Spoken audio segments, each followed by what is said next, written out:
দুনিয়াতে সকল রোগের শেফা আল্লাহ রাব্বুল আলামিন 5টি খাবারের মধ্যে যেন ঢুকিয়ে দিয়েছেন।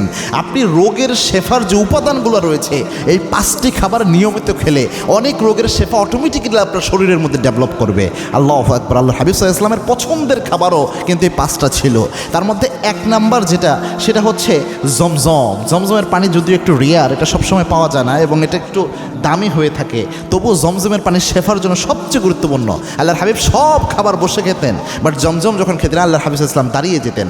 সাহাবা একরাম প্রশ্ন করতেন, ইয়া রাসূলুল্লাহ আপনি জমজমের পানি কেন দাঁড়িয়ে পান করেন? আল্লাহর হাবিব সাল্লাল্লাহু আলাইহি ওয়াসাল্লাম বলতেন, লিতাজিমা আখি ইসমাইল, আমার ভাই ইসমাইলের সম্মানে আমি দাঁড়িয়ে যাই। সুবহানাল্লাহ। এবং আল্লাহর হাবিব বলতেন, এই জমজমের মধ্যে মাউ জমজম লিমা শরিবালা, জমজমের মধ্যে শেফা রয়েছে, যে যে নিয়তে জমজমের পানি পান করে আল্লাহ তাকে ওই নিয়ত পূর্ণ করার তৌফিক দিয়ে দেয়, মানে ওই নিয়তি পূর্ণ হয়ে যায়। এজন্য জমজমের পানি শেফা হিসেবে খেতে পারেন। সন্তানের মেধাশক্তি কম, যে কোনো সমস্যা জমজমের পানি ওই নিয়ত করে তাকে খাওয়ান, ইনশাআল্লাহ শেফা পাবেন। যে কোনো বড় রোগের সমস্যার জন্য জমজমের পানি খান, বরকত পাবেন। কোরআন পড়ে জমজমের পানি খান। 2 নাম্বার হচ্ছে আপনি মধুর মধ্যে রয়েছে শেফা।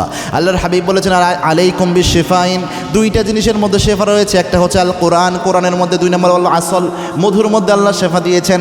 3 নাম্বার হচ্ছে খেজুর, খেজুরের মধ্যে আল্লাহ শেফা দিয়েছেন। আল্লাহর হাবিব বলেছেন, কেউ যদি প্রত্যেক দিন 7টা আজওয়া খেজুর খেতে পারে পৃথিবীর কোনো বিষও তার মৃত্যু ঘটাতে পারবে না।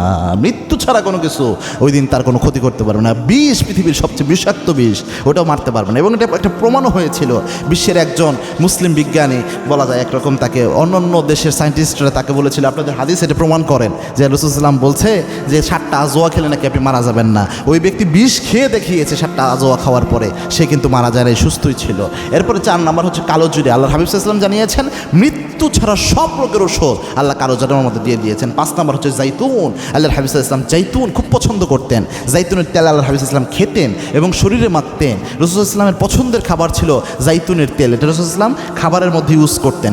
এই জন্য জাইতুনের তেল অনেক উপকারী এবং আল্লাহর হাবিব সাল্লাল্লাহু আলাইহি ওয়াসাল্লাম নিজে এটা সাহাবা একরামকে সাজেস্ট করছেন এই জাইতুনের তেলের জন্য। ওয়াদদাহানু ফাইন্না ফি তাদহিনি বারাকা, তোমরা জাইতুন খাও, জাইতুনের তেল মালিশ করো, এটার মধ্যে আল্লাহ বরকত দিয়ে দিয়েছেন।